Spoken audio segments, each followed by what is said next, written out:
शुभ संध्या पिला माने आजिर अध्याय समस्त को स्वागत। आज आम पूर्व अध्याय पढ़िथिबा राघवंक लंका यात्रानुकूल विषयर अनुशीलनी विषय आलोचना करिबा। विषयटी आरंभ करिया पूर्व मु कहि रखुछि कि जो माने आमर चैनल को जे सब्सक्राइब करि नाहंती दया करी सब्सक्राइब करंतु। जदि आमर वीडियोस गुडी को आपन को भलो लागुछि लाइक करंतु, तळे थिबा लाइक बटन रे क्लिक करिकि एवं परवर्ती कि फ्यूचर रे जहाँ भी अपडेट सब रही परीक्षा उपयोगी किंबा most important questions quiz test mock test यही सब अपडेट्स पाइबा पई दया करी आम चैनल को सब्सक्राइब करंतु, जहाँ द्वारा आपन को सब बेले अपडेट्स मिली पाइबो। चलो स्टार्ट करिबा देरी न करिकि। राघवंक लंका यात्रानुकूल विषयटी को जे लिखिथिले कवि सम्राट उपेंद्र भंज से विषय रे आमे आलोचना करिथिले पूर्व अध्याय रे। मु टिके तार सारमर्म कहि रखुची आजिर क्लास रे, तापरे आमे स्टार्ट करिबा हमर प्रश्नावली। तो किए थिले कवि सम्राट उपेंद्र भंज? से थिले उत्कल साहित्यर मध्य युग बा छंद युग बा रीति युग जाकु कुआ जाय ताहार सेही समृद्धर सारस्वत सृष्टि पाई जेउ बाणी साधक मानकर अतंद्र साधना रे समुन्नत रससिक्त लभदीप्त तथा उपभोग्य सेमानंक मध्यरे कवि सम्राट उपेंद्र भंज अन्यतम। तांकर कलामंजुल भाषा वैभव अपूर्व शब्द संयोजनार वैशिष्ट्य सांगीतिकार माधुर्य आलंकारिक छंदोबद्ध शैलीर नैपुण्य एई सबु भाव गीति रे से चयन करी कविवर किंबा ताहाकु कुआ जाय कवि सम्राट से उपाधि पाइथिले। तांकर एते सुंदर भाव रे कविता को से विस्तृत भाव रे लिखुथिले जे सेति पाई से भी बहुत सारा उपाधि पाइथिले। तांकर मुख्य ग्रंथ गुडी को होउची कोन? लावण्यवती, कोटि ब्रह्मांड सुंदरी, वैदेही विलास, सुभद्रा परिणय, त्रैलोक्य मोहिनी, कला कौतुक, प्रेम सुधनिधि, रसिक हीरावली, छांदभूषण इत्यादि बहुत फेमस बही मान से लिखि जाइछंती। बुझि पाइलो? तो तांकर ए जो विवरणीटी आमे पढ़िबा को जाउछंती ताहा होची राम तारक मंत्र सिद्ध प्रसिद्ध कवि जी उपेंद्र भंजंकर सर्वश्रेष्ठ काव्य थिला। सबुठारु श्रेष्ठ काव्य जोटा वैदेही विलास थिला। से वैदेही विलास अर्थात कोन? वैदेही ओ तांकर ईश बा प्रभु श्री रामचंद्रंकर लीला विलास विषय रे वर्णित होइतिला ए ग्रंथ मध्य रे। बुझि पाइलो? तो सेटा केते छंद विशिष्ट थिला? 52 छंद विशिष्ट ही ग्रंथ रे श्री रामचंद्रंकर जन्म रहस्य ठारू आरंभ करी संपूर्ण रामायण रो कथा वस्तु को पर्याय क्रम रे उपस्थापना करा जायछि एही चैप्टर रे। बुझिपाइलो? तो ए जो ग्रंथ से लिखिथिले वैदेही विलास सेथिरे से रामंकर जन्म ठारू आरंभ करी पूरा रामायण रो सारमर्म को उपस्थापन करिसंती। बुझिपाइलो? तो ए जो विषयटी आमे पढिथिले सेटा होची राघवंकर लंका यात्रानुकूल शीर्षक कविता। से कविताटी से वैदेही विलासर 44 छंदरु निर्वाहित। तो तांकर जो आद्य वर्ण नियम रे रचित पद्यटी जो आशावरी राग हेतिला से आशावरी राग रे प्रतिबंधित होई ए जो कविताटी आसी अछि कोटा राघवंक लंका यात्रानुकूल। तो जेतले तुम सरलार्थ परीक्षा रे पचारथिबो तमे एमति लिखिबो उक्त पद्यांशटी आम पठित साहित्य बहिर जो विषय कोन लिखिबो एमति वैदेही विलासर 44 छंदरु निर्मित आशावरी राग रे प्रतिबंधित विषय राघवंकर लंका यात्रानुकूल विषय रु उपपादित किबा वर्णित। तापरे तमे स्टार्ट करिवो तमरा आ गोटे पैराग्राफ रे तमरा वर्णना करिवो जो गीतर सारमर्म पचारि थिबो। बुझि पाइलो? तो एटा होची एतिकी जिंस जानि पाइलो इंट्रोडक्शन रे। तापरे आमे पढिथिले श्री रामचंद्रंकर किपरि से रावण को निहत करिया पई बा निधन करिया पई योजना करिथिले। तो से कोन करिथिले कोन हेतिला मु तार स्टोरी टिके धीरे धीरे कहि दउची सुनो। श्री रामचंद्र जेतबेले पत्नी जानकी बा माता सीतांकर फेरी पाइबा पई आशा करिथिले सेतबेले से बानर भल्लुक सैन्य को नहीं समुद्र रे सेतु बांधी लंका को जीवा पाई बा लंका को आक्रमण करिया पई योजना प्रस्तुत करिथिले। से समुद्र रे जेतबेले सेतु बांधिया पई बानर मान को कहिथिले, बानर माने कोन करथिले कि पहाड़ गुडी को बा पर्वत गुडी को पत्थर खंड गुडी को समुद्र मध्य रे पकेइथिले, जहा द्वारा से गुडी को सब समुद्र मध्य रे लीन होई जाइतिला बा बुडी जाइतिला। बुझिल केवल जलर गभीरता से जना पड़ूला जलर गभीरता केते जल केते भीतर पर्यंत जाइछि कारण सब जहाँ भी पकाउଥିଲେ सब गुड़ाक बुड़ी जाउतला किछि फेण भी हो नथिला फू फी फी शब्द भी हो नथिला बुझि पाइल तापरे से कौन करथिले श्री रामचंद्र एहाकु देखि विस्मित होइथिले से वरुण देव को प्रार्थना करथिले वरुण देव को प्रसन्न करिया पई से कौन करथिले ना घास ऊपर शयन करथिले अनशन वरुण देव को प्रार्थना करथिले खाद्य पेय किछि न करिकि अनाहार रे से कोमल से जो छाड़ी कोथिले सोइथिले ना से जो घास ऊपर शयन करथिले तापरे से समय कवि कहउचंती रावण मध्य तार जो दुई दूत थिले सुक आ सारण से दुई प्रमुख मंत्री को दूत रूप में समुद्र तट को प्रेरण करथिले से माने से कहिथिले जे तमे मोर संवाद को जणाई दबो काहाकू काहाकू मुख्यतः विभीषण को आ बाळींक पुत्र अंगद को विभीषण किए थिले ना रावणंकर भ्राता थिले कनिष्ठ भ्राता थिले विभीषण को जेतबळे सीता को रावण हरण करके नहीं आसीथिला सेतबळे विभीषण बारण करथिले सेतबळे बहुत कटु कथा कही रावण विभीषण को भर्त्सना करथिले एवं परित्याग करथिले जहा द्वारा विभीषण शेष रे आसी तांकर जो प्रभु श्री रामचंद्रଙ୍କ पाखरे शयन करथिले बा तांकर श्री रामचंद्रଙ୍କର शरणापन्न होइथिले सेही समय से बालीपुत्र अंगदଙ୍କୁ ମଧ୍ୟ କହିବାକୁ କିଛି କହିଛନ୍ତି बालीपुत्र अंगद किए बाली होउछंती तमर सुग्रीवଙ୍କର भ्राता थिले जेतबळे बाली कोन करथिले कि सुग्रीवଙ୍କର स्त्री पत्नी को निज आडकु निज आयत को आनिथिले बा पत्नी को ग्रहण करथिले सेतबळे सुग्रीव बाली को जेतबळे बाली कोन करथिले कि सुग्रीव को कोन करथिले बाहर कर देथिले किबा सुग्रीव आसी चित्रकूट पर्वत रे माने रहिथिले पाखरे चित्रकूट पर्वत रे रहिथिले सेही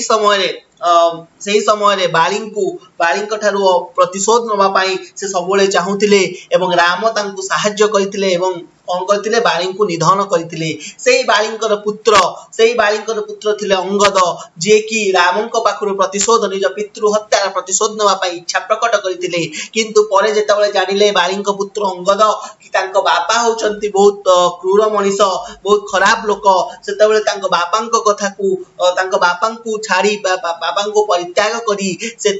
रामंकर शरणापन्न होइतिले रामंक भक्ति रे लीन हो जाइतिले सेही दुई जन को रावण कहूची कि काहाकू ना तमर सुक सारण को कहूची कि तमे कहिदब कि कौन ना निज ज्येष्ठ भ्राता पितृतुल्य गुरुजन अटंती क्रोधवश आगपछ विचार न करी कोनोसी कटुक्ति प्रयोग करिथांती ताहा धर्तव्य नुहे किंबा से उक्ति को तिक्त तुल्य मन करिबा उचित नुहे तहिरे प्रतिक्रिया प्रकाश करिबा मध्य आदौ उचित नुहे स्वर्ण लंका राजपुरी रे अवस्थान करी राज ऐश्वर्य प्राचुर्य मध्य तथा निर्भय रे कालतिपात करुथिले किए विभीषण उच्च कूल रे जात होई तमे काहेकि गोटे साधारण वनवासी तपस्वी रो शरणापन्न हेइछ तो से ताहा अनुभव कराइबा को से कहउचंती सुक सारण को कहि दबा पई काकू ना विभीषण को तापरे बालीपुत्र अंगद को कौन कहिया को कहउचंती ना अंगद प्रति वार्ता प्रेरण करी रावण कहिथिला जे पितार शत्रु ठारे अनुगत्य प्रकाश करी तथा भक्ति प्रदर्शन करिवारे कदाबी पुण्य अर्जन हुए नाही निजर पितृहंता प्रति कठोर हेबा परिवर्ते ता पाखरे निजको समर्पण करिवा स्वय आत्मसम्मान बोधर परिपंथी मात्र तेनु पितृव्य सुग्रीव सह विवाद सृष्टि करी बानर सैन्य मानक सहित सेमानक संग त्याग करिवा आदौ समीचीन हेबो बा सर्वादौ समीचीन हबो बुझिपाइल तो रावण को आदेश को शिरोधार्य करी मंत्री तो बाहरी पड़िचंती आकाश मार्ग रे यात्रा करिकी के शब्द करिकी बाहरी पड़िचंती तुम्बे किए बोली सेमानक शब्द रु अर्थ प्रतिनिधित प्रतिध्वनित हवा को लागिला कोठी राम जोठी रहउतिले सेतबळे दशानन निर्देशानुसार विभीषण और अंगद को समस्त कथा से माने कहिचंती जाईकी अंगद क्रोधान्वित होई सेमानंकु प्रहार करिबाकु उद्यत होइतिला तेनु भयरे से माने निजर जीवन रक्षा करिबाकु जाई प्राण विकल रे से स्थान त्याग करी सांगे सांगे लंका को प्रत्यावर्तन करिसंती तो लंकापुरी रे पहुंची विश्रवानंद रावणंक सम्मुख रे किंवा विश्रवानंदन विश्रवांकर पुत्र जे रावण तांक सम्मुखरे मंत्री द्वय विस्तृत भाव सब विवरणी देइछंती बुझि पाइल से कहिथिले कोन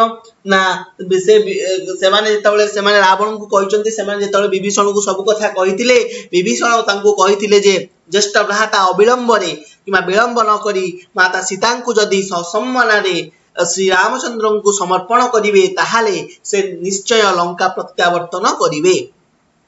तापर से अंगदंकर प्रतिक्रिया वर्णना करी कहिले जे तो एई कथा सुनी अंगद भीषण भाव रे क्रोधान्वित होई शून्य रे वज्रश्रम एक सशक्त चापोड़ा प्रदान करथिले केवल धर्म बलरु से माने प्राण रक्षा करी रावण को पाखकु फेरिबाकु समर्थ होइतिले जदि धर्म किछि नथांता ताले विशाल पर्वत पाताल को भेद करी जाई थांता अर्थात विशाल पर्वत पाताल को मध्य पसी जाई थांता एते जोड़े चापुड़ार शक्तता थिला विंध्य पर्वत सूर्यदेव गतिपथ रे व्याघ्रता सृष्टि करिथाय ताहा पातालगामी होइतिले प्रतिबंधक दूर हैला बोली भानुदेव हुए तो प्रीत होई पारि थांते बा सूर्य प्रीत होई थांते बुझि पाइलो तो एई सब विषय रे से रावण को कहउचंती तापरे रावण तांको कहउचंती केते जण सैन्य तांकर थिले ता सैन्य केते बोली प्रश्न जेतबेले करथिले जेतबेले से मंत्रीद्वय कहउचंती से समुद्र रे सृष्ट परिदृष्ट शंख मानकर संख्या ठारू से मानकर संख्या बहुत गुण अधिक माने एते संख्यक सैन्य तांकर थिले बुझि पाइलो तो तापर रावण पचाउचंती श्री रामचंद्र तांकर सागर लंघन करिया पई कोन कोन सब व्यवस्था करूचंती तो से माने कहिथिले कोन ना रामचंद्र वरुण देव को संतुष्ट करिया पई कार्य रे मग्न अछंती से कुशसज्जा रे शयन करिचंती शत्रु सेतबेले लंकापुरी आक्रमण जेतबेले एई कथा सुनिला रावण की राम एई बोली भाव रे चेष्टा चलैचंती तो से स्मितहास्य प्रकाश करिथिला ताच्छल्य प्रकाश करिथिला एवं एही परि न्यून प्रकार पराक्रम विशिष्ट वनचारी तपस्वी राम ओ तापरि महापराक्रमी लंकाधीश प्रति की बा खेती से पहुंची परिबो सेही कथा भाबी कि से स्मितहास्य प्रकाश करी हसी उठिथिला बुझिलो तो एही परि भाव रे कवि एक छंद रे किबा एही जो पद्यांश रे वर्णना करचंती चलो एबे तार क्वेश्चन आंसर हमें आलोचना करिबा क्वेश्चन आंसर आलोचना करिबा फर्स्ट क्वेश्चन कोन देछि प्रत्येकर तीनोटी लेखा प्रति शब्द लेख सिंधुर प्रति शब्द कोन सिंधुर कोन हबो सागर हबो आ कोन हबो समुद्र हबो जलधि हबो आ कोन हबो ना पारावार हबो जहा भी लिखि परियो सागर समुद्र सबटा इजीएस्ट वन से दिटा लिखि दम पर्वतर कोन पहाड़ अचल गिरी शैल महीधर भूधर बुझि पाइलो कोन गिरी पहाड़ आ कोन अचल जोड़ा चले नाही पूरा स्ट्रेट थाए सेटा अचल आ कोन शैल आ कोन भूधर आ कोन महीधर एमती बहुत सारा अछि बुझि पाइलो आकाश रो कोन गगन प्रथमे व्योम गोटे आ कोन अंबर गोटे एमती अछि बुझि पाइलो तापर निम्नलिखित शब्द मानकर गद्य रूप लेख प्रापतिर गद्य रूप कोन प्राप्ति जन्मीर कोन जन्मी दैवर कोन दैव बुझि पाइलो गद्य रूप माने ताकू बड़ माने शॉर्ट फॉर्म रे लिखिबो प्राप्ति जनमी एटा पद्यांश रे अछि सेटा गद्यांश रे लिखिबो जनमीटा जन्मी दैवटा दैव बुझि पाइलो 2 नंबर 3 नंबर को जिबा 3 नंबर कोन कहूची निम्नलिखित शब्द गुडिकर विपरीत बोधक शब्द लेख आशा रे कोन निराशा हबो नै निराश बुझि पाइलो निश्वास रे कोन प्रश्वास प्रसन्न रे कोन प्रसन्न रे अप्रसन्न हबो अप्रसन्न लिखिले मध्ये ठीक हबो विषन्न लिखिले मध्ये ठीक हबो प्रसन्न रे अप्रसन्न बा विषन्न ज्येष्ठ रे कोन कनिष्ठ ज्येष्ठ रे कोन कनिष्ठ ज्येष्ठ माने बड़ कनिष्ठ माने छोट जन्म रे कोन जन्म रे अजन्म हबो कि हबो नाही जन्म रे हबो मृत्यु कोन मृत्यु पुण्य रे कोन पाप पुण्य रे पाप विरसर कौन विरस माने कौन दुख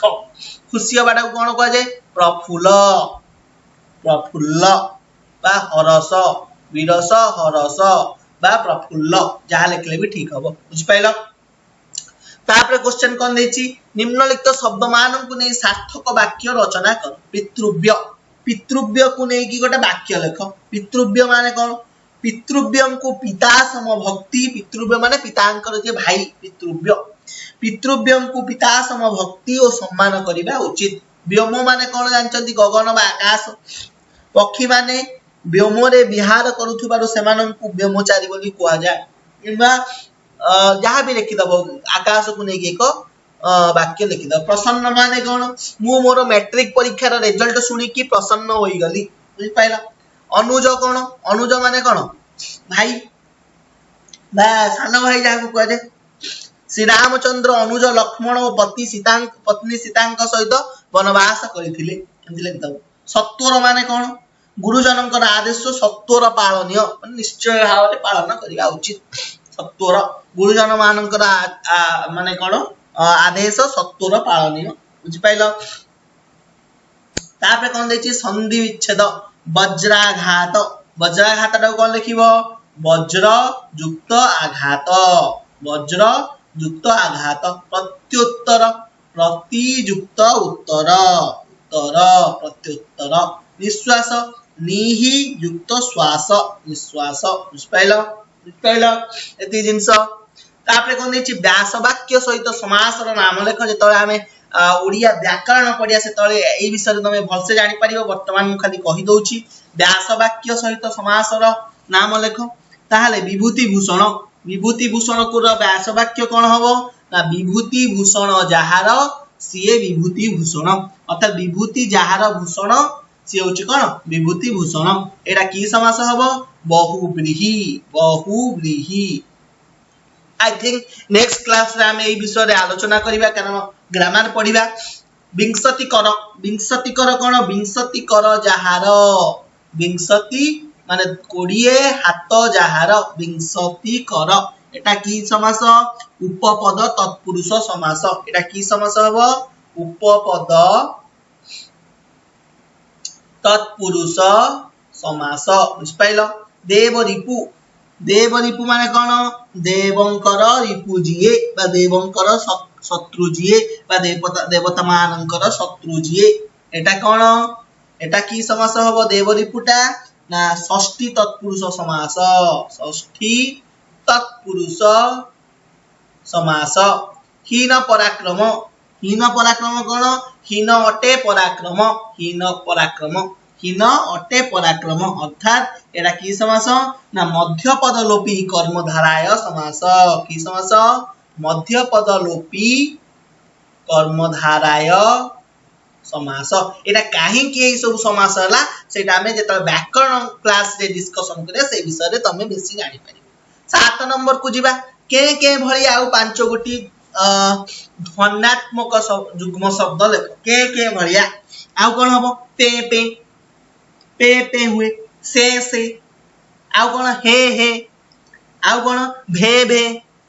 आउ कोन चे एम सब शब्द अछि ना नै भे रडी पकैला चे करी पक्षी शब्द करी गला हे करी हसिला से करी शब्द कला पे करी जो तुरी बजाइले जो पे हुए बुझिलो पे करी तुरी बजाइला बुझ पाइलो तो एई वाला पांचटा हमें जानि बुझ पाइलो तापरे 8 नंबर क्वेश्चन एडा कोन देछि क्षुद्र उत्तर मूलक क्वेश्चन तो प्रथम क्वेश्चन कोन देछि सिंधु को पोतिबा पय रामचंद्र काहे की स्थिर कले की कहि परिबो काहे की ना सीता को उद्धार करिबा पय लंका रे सीता रहिते त लंका गडरु सीता को उद्धार करिबा निमंते समुद्र अतिक्रम करिबा पय से रामचंद्र कोन गले सिंधु को पोतिबा पय स्थिर कले कविता रे राघव शब्दटी कहा उद्देश्य रे व्यवहार करा जाय छै राघव माने कोन रघुवंशर राजा जी रघुवंशर जे मेन लोक किंबा रघुवंशर जे राजा से होचंती राघव अर्थात रामचंद्र श्री रामचंद्रन को उद्देश्य रे करा जाय छी वरुण को प्रसन्न करने पाई रामचंद्र कौन कले रामचंद्र कौन कले अनशन अनशन रे रही किंबा अनाहार रे रही से सुख शयरे किंबा सुख सज्जारे किंबा कम कहि परिबो घास रूपक सज्जारे किंबा घास उपरे शयन करिथिली बुझ पाइलो कुश सज्जारे सॉरी सुख कुश सज्जा कुश सज्जारे सोइथिले बुझ पाइलो रावण सुक सारणंक माध्यम रे विभीषण पाखु की वार्ता पठाइथिले कोन वार्ता करथिले ना से कहिथिले जे जेहेतु ज्येष्ठ भ्राता पितृतुल्य अटंती ज्येष्ठ भ्राता माने कि रावण पितृतुल्य अटंती तेणु से जदि क्रोधवशत किछि भी कटुभाषा प्रयोग करिसंती ताहा धर्तव्य नुहे किंबा ताहाकु धरिबा भल नुहे एवं सेही उक्ति को तिक्त तुल्य मन करिबा उचित नुहे एहा भिन्न राजा किंबा राज ऐश्वर्यर प्राचुर्य को त्याग करी तांको परि जणे उच्चकुल संभूत व्यक्ति जणे वनवासी निकट रे शरणापन्न हेबा अपमान सूचक अटे किंबा जणे वनवासी पाखरे आश्रय नेबा भल कथा नुहे कारण से बहुत ऐश्वर्य उपभोग करुथिले लंका रे काहे कि से आसिकी रहिचंती जणे वनवासी पाखरे शरणापन्न होइचंती ताहा ठीक कथा नुहे ब्राह्मण कुल रे जन्म होई उच्च कुल रे जन्म होई से काहे कि देइचंती से विषय रे कहते अंगद निकट को रावण की संदेश प्रेरण करथिले अंगद निकट को कोन कहिथिले ना कोन कहिथिले अंगद को ना से कहिथिले कि तमे तम पितांक शत्रु को भक्ति कले कदापि पुण्य अर्जन करि पारिबो नाही तेनु पितृव्य सुग्रीव किमा पितांकर जे भाई से सुग्रीवंक सहित विवाद रचना करी से तुरंत तांकर सैन्य मान को नहीं प्रत्याहार पूर्वक सेमानंकर संग त्याग करंतु बोली कहिथिले बुझ पाइलो तापरे कोन कहूची रावण रो वार्ता नै अंगद निकट को किए आस्तिले सुक आउ के सारण से माने किए ना रावण रो मंत्री थिले बुझ पाइलो सुक सारण रावण रो वार्ता सुनी अंगद की प्रतिक्रिया करिथिले वार्ता सुनी अंगद कोन करिथिले ना अंगद यह करथिले कि से तांको बहुत क्रोधान्वित होइथिले तापर लिखिबो क्रोधान्वित होई शून्य को वज्र सम एक सशक्त चापोड़ा घात करिथिले जहार शब्द रे वितत्रस्त सुक ओ सारण मंत्री द्वय से स्थान त्याग करी लंका को प्रत्यावर्तन करिथिले बुझपाइलो तापर मंत्री द्वय रावण निकट रे की उक्ति प्रकाश करिथिले मंत्री द्वय कोन कहिथिले रावण निकट रे ना कहिथिले जे विभीषण प्रत्युत्तर से जेतले रावणकर वार्ता को विभीषण को कहिथिले विभीषण प्रत्युत्तर रे कोन कहिथिले ना जदि ज्येष्ठ भ्राता अविलंब रे किमा विलंब न करि देवी सीता को ससम्मान रे रामचंद्र को समर्पण करिवे ताहाले से लंकापुरी को प्रत्यावर्तन करिवे एही उक्ति रावण निकट रे से प्रकाश करिथिले अंगदंकर सप्त चापुड़ा प्रहार रे मंत्री द्वयंकर की अवस्था होई थांता कोन होई थांता सप्त चापुड़ा एते शक्तिशाली थिला जे विशाल विंध्य पर्वत से आघात रे चूर्ण विचूर्ण होई जाई थांता अथवा पातालगामी होई जाई थांता ताहा निश्चित भाव रे मंत्री द्वयंकर प्राणघातक होई पारि थांता केवल धर्म बल रे से माने आघात रु से माने प्राण बंचाइबारे समर्थ होइतिले बोली मंत्री द्वय कहितिले बुझ पाइलो श्री रामकर सैन्य संख्या केते थिला बोली मंत्री द्वय कल्पना करिदिले केते थिला ना शंखमान समुद्र मध्य थिबा शंखमानकर संख्या जी जेते ताठारो मध्य अधिक थिला बोली अगणित थिला बोली से माने कल्पना करथिले समुद्र तरिबा निमंते राघव कोन बांचितिले समुद्र तरिबा पई से वरुण देव को संतुष्ट करिया पई उचित मने करी तांको प्रार्थना करिया पई अनाहार रे रही कुशसज्जा रे शयन करिवे बोली उपाय बांचितिले किंबा एहा बांचितिले बा विचार करिथिले कुशसज्जा रे शयन करिया पई बुझि पाइलो तापरे सप्रसंग सरलार्थ देछि सरलार्थ र कोन क्वेश्चन देछि फास्ट विस्मयी निश्वास तेजी वरुणे प्रसन्ने विशासने शयन से गर्भ शयने जे कौन कहला विस्मयी माने विस्मय करी निश्वास तेजी वरुणे प्रसन्ने वरुण को प्रसन्न करिवा पाए रामचंद्र विनाशन रे शयन से विनाशन रे विनाशन रे विनाशन रे माने कौन अनाहार रे शयन से शयन करिवे से कोठी दर्भ शयने जे दर्भ शयन माने कौन कुशसा कुशसज्जारे सज्जारे शयन करिवा पाई बुझिपाइल तो सेटा कौन लिखिबो उक्त पद्यांशटी आम पठित साहित्य बहिर कवि सम्राट उपेन्द्र भंजक कालजयी काव्य वैदेही विलास काव्यर चत्वारिंशतम छांद प्रथमांशर राघवंक लंका यात्रानुकूल शीर्षक कवितारू उद्धृत एटा होची प्रथम लाइन आराम से बुझिकी लिखिबो बुझिपाइल एठारे कवि श्री रामचंद्रंकर लंकाभियान निमंते आयोजित समुद्र रे सेतु निर्माण र सफलता निमंते आचरित सात्विक निष्ठा उपरे आलोकपात करिसंती एतिक जिंस होची फास्ट पारा रे लिखि दबो बुझिपाइल सेकंड पारा रे कोन लिखिबो ए विषय मर्म मु कहूची सुनो लिखिबो जे सेतु निर्माण पई अमाप बलशाली बानर सैन्य माने समुद्र रे विशाल गिरिखंड मान निक्षेप करबा को लागिथिले मात्र से समस्त पहाड़ गुड़िक किंबा पथर गुड़िक अतल जलधि गर्भरे विलीन हेबाकू लागिथिला केवल फी फी कार शब्द व्यतीत सामान्य बुद्बुत मध्य परिदृष्ट हेला नाही सागर जल र एतादृश आचरण श्री रामचंद्र को विस्मित करिथिला कार्यारंभरे कोनोसी त्रुटि विच्युति रहिथिबा संदेह करी रामचंद्र कर मन आंदोलित हेबाकू लागिथिला तांकर हृदबोध हेला जे वरुण देवंकर सहायता बिना समुद्र रे सेतु निर्माण असंभव तेणु जलदेव तांकु संतुष्ट करिवा पाए से आहार त्याग करी अनशन रे रहिथिले ओ कोमल सज्जा परिवर्ते कर्कश कुश सज्जा रे शयन करी वरुण देवंकर अनुगत कामना करिथिले कोनोसी गुरुत्वपूर्ण शुभ कर्म आरंभ करिवा पूर्वरु दैविक कृपा कामना करिवा पाए बा दैविक कृपा कामना करिवा जे सर्वादौ आवश्यक एहा नरदेही भगवान श्री रामचंद्र हृदय गम करिथिले तेणु वरुण देवंकर प्रात्यार्थे से उपवास तथा कुशसज्जा रे शयन करिवा पाई निष्पत्ति नैथिले एतिकी जिंस लिखिले तमको फुल मार्क मिलिबो जहा भी थिबो 5 मार्क की जहा भी थिबो मिलिबो बुझिपाइलो 20 नंबर क्वेश्चन को जिबा कोन कहिछि विभूति की भुंजुथिलु विभूति भूषणे एठी बुझिपाइलो एठी के कहउचंती विभूति भूषण माने के श्री रामचंद्र विभूति को भुंजुथुल माने काहा को कहउचंती रावण लंका अधिपति दशानन रावण विभीषण को कहिया पई कहउचंती सुख सा जो मंत्री द्वयं को कोन कहउचंती काहा को तमरो कहउचंती तमे कहिदब विभीषण को सुख सारण को से कहउचंती तमे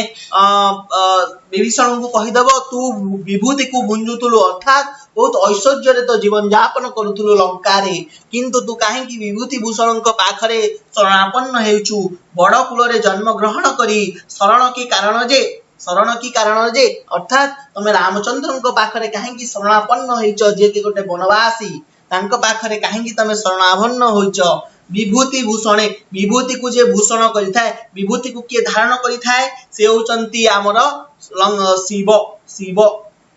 त्रिलोकनाथ शिव जे विभूति को धारण करता विभूति तांका देह सबले थाए से होचन त्रिलोकनाथ शिव किंतु एटी रामचंद्र को काहे की को जायछि रामचंद्र तळे वनवास करिथिले से तळे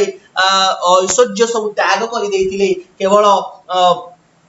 केवल गोटे मात्र वस्त्र पिंधि से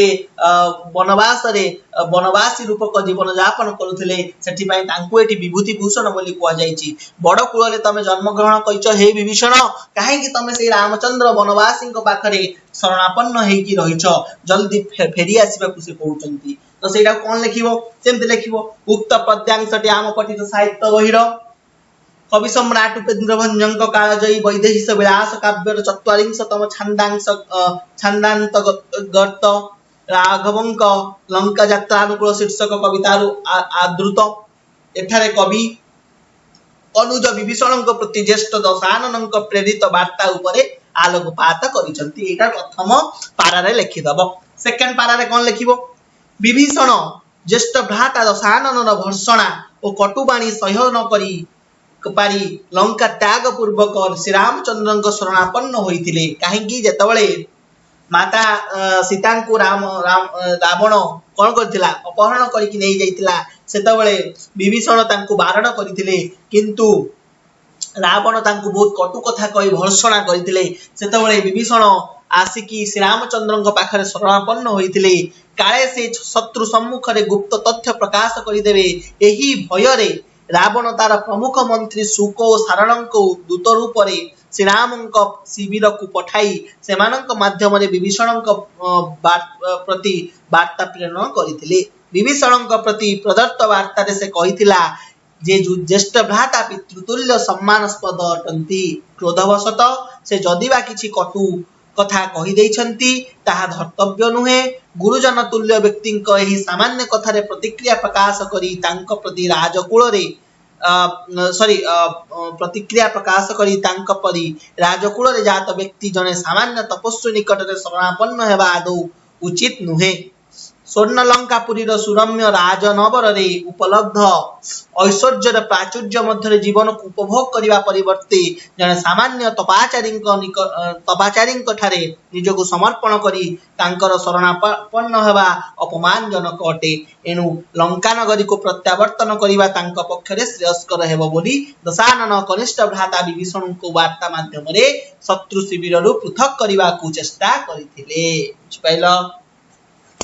बुझिपाइल एति जिनस लिखिबो तापरे कोन कहूची बाजी थिले चूर्ण बा पाताळे भजी थिबो बाजी थिले यदि बाजी थांता कोन बाजी थांता अंगदंकर से जो माडो बा चापुडा बाजी थांता चूर्ण बा पाताळे भजी थिबो विंध्यवानु तोसी हेले बंचाई दई बजे बुझिपाइल कोन कहूची विंध्यगिरी पर्वत मध्य बाजी थांता जदि अंगदंकर चापुडा रे ताले सेटा चूर्ण विचूर्ण होई जाई थांता किबा पाताळ को पळाई थांता विंध्यवानु तोसी हेले बंचाई दई बजे विंध्यवानु भानु माने विंध्य पर्वत रु सूर्यंक जो किरण को विंध्यवानु पर्वत कोन कर थांता जो अपोज करे ताहा मध्य तोसी हेले माने खुशी हेले बंचाई दई बजे भगवान माने माने कोन कहउछन्ती से कहउछन्ती विंध्यवानु पर्वत जदि बाजी थिले ताहा चूर्ण विचूर्ण होई जाई थांता अथवा पातालगामी होई जाई थांता तो सूर्यंक गतिपथ रे सृष्टि अंतराय जो सृष्टि करथला विंध्य पर्वत ताहा पातालगामी होइतिले भानुदेव बा जे सूर्य निजर पथर प्रतिबंधक दूर हैला बोली आनंदित होई थांते अर्थात तोसी हेले माने खुशी होई थांते बंचाई दैव जे अर्थात सूर्य खुशी होई जाई थांते काहे कि ना विंध्य पर्वत पातालगामी होई जाई थांता बुझ पाइलो तो सेही विषयटा कहि कवि को किमति लिखुचंती ता डिस्क्रिप्शन किमति लिखिबो ना सेमति लिखिबो उक्त पद्यांशटी आम पठित साहित्य बहिर कवि सम्राट उपेन्द्र भंजक रचित वैदेही विलास काव्य ४४तम छांद अंतर्गत राघवंकर लंका यात्रा अनुकूल शीर्षक कवितार उद्धृत एठारे कवि उत्क्षिप्त अंगदंकर क्रोधयुक्त वज्रसम सशक्त चापटाघातर भयंकरिता संबंध रे उल्लेख करिसंती तापर लिखिबो विषय सारा मर्म सुनो कोन लेखा जीवो लंकापति दशाननक द्वारा प्रेरित सुको सारण मंत्री द्वय सागर तटदेशस्थ श्री रामंकर शिविर रे उपस्थित होई प्रथमे विभीषण को ज्येष्ठ भ्राता लंकाधीश रावणंकर वार्ता प्रदान करिथिले तापरे किष्किंधा युवराज अंगदंकु राजांक निर्देशानुसारे वार्ता देई कहिथिले जे पिता शत्रु निकटरे अनुगत्य प्रकाश करी तांक निकटरे शरणापन्न होई रहिबारे कदापि पुण्यार्जन नुहे एही वार्ता श्रवण कला मात्रे अंगद क्रोधजनित होई बा क्रोधान्वित होई शून्य को एपरी एक सशक्त चापुड़ा प्रहार करिथिले जे जहा विशाल विंध्य पर्वत रे बाजिथिले ताको चूर्ण विचिन्न करि देई थांता अथवा आघात रे तीव्रता रे बा आघातर तीव्रता रे ताहा रसातलगामी होई जाई थांता किमा पाताल को पळाई जाई थांता सूर्यंक गतिपथ रे अंतराय सृष्टि करुथुबा कारण एठी कवि कहिजंती विंध्य पर्वत मझिरे सूर्य जेतले किरण दियंती से किरण को बाधा सृष्टि करे किए विंध्य पर्वत से जो सूर्यंकर गतिपथ रे अंतराय सृष्टि करुथुबा विंध्य पर्वत पातालगामी होई जाइथिले भानुदेव बा सूर्य निजर पथर प्रतिबंधक दूर हैला बोली हुए तो आनंदित होई थांते मंत्री द्वय निजर धर्म बलरु एपरी एक भयंकर तपोघाटरु बा चापटाघातरु वर्ती जाई पारिथिले बोली दशाननंकु जणाउछंती मंत्री द्वयंकर एही उक्ति को अंगदंक शक्तिर दृढ़ता सहजरे अनुभूत हुए बुझ पाइलो एतिक जिंस लिखिबो हला जानि पाइलो तापरे आसिला कोन दीर्घ उत्तरमूलक क्वेश्चन दीर्घ उत्तरमूलक क्वेश्चन ना फर्स्ट क्वेश्चन देछि कोन लंका यात्रा निमंते राघवंकर प्रयास वर्णना कर लंका यात्रा जेतबे रामचंद्रंकर पत्नी माँ जानकी माँ सीता को हरण करथिला रावण सेतबे रामचंद्र बा राघव जी समुद्र पारी होई कि सिंधु प्रदेश को पारी होई सेपट को जाई रावण को सहित रावण को आक्रमण करिया पाई बा निधन करिया पाई योजना प्रस्तुत करथिले से यात्रा विषय रे आलोचना करिया पाई एथिरे पचाछि लंका यात्रा निमंते राघवंकर प्रयास वर्णना कर तो यही भली लंग क्वेश्चन पचारिथिले सबले मन रख फास्ट पारा रे कोन लिखिबो कविंकर उद्देश्य रे किछि जिंस लिखिबो कवि एथिरे कोन वर्णना करिसंती कविंकर हिस्ट्री विषय रे टिके लिखिबो तापरे सेकेंड पारा रे तमे सारा मर्मटा को लिखिबो बा लंग क्वेश्चन जहा पचारिथिबो सेटा को लिखिबो बुझ पाइलो तो एति की होची माने लिखिबार मुख्य उद्देश्य किबा लंग क्वेश्चन नो मुख्य उद्देश्य ताको किपरि तमे डिस्क्राइब करके लिखिबो सेटा तमो ऊपरे निर्भर योग्य करूची बा निर्भर करूची तो टिके कहि रखुची सुनो किमती लिखिबो एमती लिखिबो कि उत्कल साहित्यर मध्य युग बा रीति युग तथा काव्य युगर दिग्बलय जे प्रज्ञा पुरुष गणंकर प्राज्ञ चेतना रे बन्नील तथा उपभोग्य होईछि सेही सारस्वत साधक गणंक मध्यरे कवि सम्राट उपेन्द्र भंज अन्यतम शाब्दिक वैशिष्ट्य अलंकारिक माधुर्य छंदोबद्ध शैलीर नैपुण्य तथा बौद्धिक चेतनार गांभीर्यपूर्ण सृष्टि निचय एही किबा सेही प्रचंड प्रतिभादीप्त बा प्रतिभादीप्त साधक श्रेष्ठंकर अनन्य विद्वत्तार अभिव्यक्ति कोटि ब्रह्मांड सुंदरी रसिक हिलावली प्रेम सुधानिधि लावण्यवती वैदेहिस विलास भली काव्य समूह एही जुगांतकारी स्रष्टांकर अनुपम प्रतिभार निदर्शन बुझिपाइल तापर लिखिबो कविंकर सर्वश्रेष्ठ विदग्ध काव्य वैदेहिस विलासर 44तम छांदर प्रथमांश राघवंकर लंका यात्रा अनुकूल शीर्षक कविताटी रे कवि सम्राट रामचंद्रंकर लंका अभियान विषय रे समुद्र रे सेतु निर्माणर शुभारंभ प्रसंग उपस्थापन करिसंती एतिकी जिंस 5-6 लाइन ने फास्ट लिखि दबो लिखिले तुम जे मार्क इवैल्यूएशन करूथबो किमा तुम खाता जे देखुथबो ताकू टिके खुशी लागिवो कि हां पिलाटी फास्ट इंट्रोडक्शन हिसाब रे कविंक विषय रे लिखिची एवं कवितार सारमर्म को से वर्णना करिची जोटा कि बहुत भलो आसीबो हम डायरेक्ट यदि कंटेंट लिखिबा स्टार्ट कर दबो ताहले टिके डिफिकल्ट हबो माने कम मार्क आसी पारे बुझ पाइलो तापरे कोन लिखिबो सारमर्म विषय कोन लिखिबो ना माता जानकी दशानन लंकापुरी रे अवस्थान करुथुबा अवगत हेला परे श्री रामचंद्र मर्कट और भल्लुक सैन्यंक सहित लंका अभियान पाई निष्पत्ति नेइछंती अभियानर प्रथम प्रतिबंधक समुद्र लंघन पाई से हनुमान सुग्रीव अंगद जाम्बवान और विभीषणक सहित मंत्रणा करी सेतुबंध निर्माण पाई अवसंभावी बोली अनुभव करिसंती सागर सेतु निर्माण योजना रे बानर और भल्लुक सैन्य मानकर गभीर उत्साह लक्ष्य करी राघव कार्यारंभ पाई निर्देश दैछंती आदेश प्राप्ति मात्रे हनुमानकर नेतृत्व रे कपि सैन्य माने अर्थात मांकड़ सैन्य माने विशाल पर्वत खंड मान समुद्र मध्य को निक्षेप करिसंती किंतु प्रकांड गिरिखंड मान गभीर जल रे पतित हेबा मात्रे अतल जलधि गर्भरे विलीन हेबा परि प्रतीयमान होईछि साधारणतः जल रे कोनोसी वस्तु पड़िया मात्रे बुदबुद उत्पन्न होइथाय मात्र पर्वत परि विशाल खंडमान समुद्र जल रे बुड़िला परे सामान्य बुदबुद मध्य सृष्टि हेला नाही केवल जल मध्यरु फी फी कार शब्द मात्र निर्गत होईछि बुझ पाइलो समुद्र जलर एपरी अविश्वास्य आचरण राघवं को बहुत विस्मित करिछि कार्यारंभ रे हुए तो कोनोसी त्रुटि विच्युत हेतु एपरी अघटन सृष्टि हेला बली तांक मनरे संशय जात होईछि तेनु निर्माण भिन्न लंकागढ़ को प्रवेश करिवा पाई अन्य कोनोसी विकल्प व्यवस्था असंभव कारण लंकागढ़ चतुर्दिग सागर परिवेष्टित अटे शत्रु आक्रमण सुरक्षित पाई दशानन हुए तो एपरी एक स्थान को निजर राज्य भाव रे निर्वाचन करिथिले एतद भिन्न समुद्र रे सेतु निर्माण न कले माता जानकी को उद्धार करिबा कदापि संभव नुहे लंकाभियानर प्रारंभिक पर्यायर विघ्न सृष्टि हेबार कारण अनुधान करिसंती रामचंद्र। राघव अनुभव करिसंती जे हुएत वरुण देवंकर अनुमति बिना सेतु बंधन कार्यारंभ करिबा तांक पक्षरे एक त्रुटिपूर्ण निष्पत्ति थिला। वरुण देवंकर सहायता बिना से निर्माण कार्य केबे भी करि परिबे नाही वाली उद्बोध करिसंती। तो दलदेव तांको प्रसन्न करिबा पाई से अनाहार पानाहार परित्याग करी पूर्वक अनशन करिसंती। से सुखसज्जा परिहार करी शयन निमित्त कुशसज्जा को आदरी नहीं। तो मर्यादा पुरुष श्री रामचंद्र बा मर्यादा पुरुषोत्तम नरदेही नारायणଙ୍କ मनरे प्रथमे प्रत्यय सृष्टि होईछि एवं सेतु निर्माण परि एक महान कार्यर शुभारंभ पूर्वरु जहा किति प्राथमिक भगवत क्रिया संपादन करा जिबा विधेय सेतिरे से अवश्य त्रुटि करिसंती। केवल सेति पाई समुद्र जल अद्भुत आचरण प्रदर्शन करिसंती बोली से अनुभव करिसंती। तो त्रुटि को संशोधन करिबा पाई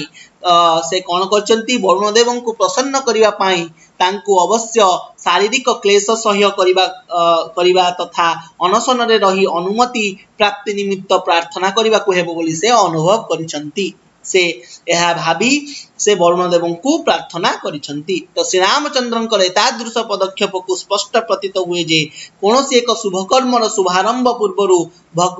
भगवानंकर आशीर्वाद नबा अवश्य करणीय अटे। बुझिपाइल तो एतिकी जिंस ए प्रथम क्वेश्चन लिखिबो। सेकंड क्वेश्चन कोन कहिछि पठित कवितारु रावणंकर कूटनीति संपर्क आलोचना करिवो। एथिरे मध्य तमे जो फास्ट पाराटा लिखिबो कविंक विषय लिखिबो कोन कवि वर्णना करिसंती। एथिरे कवि कोन वर्णना करिसंती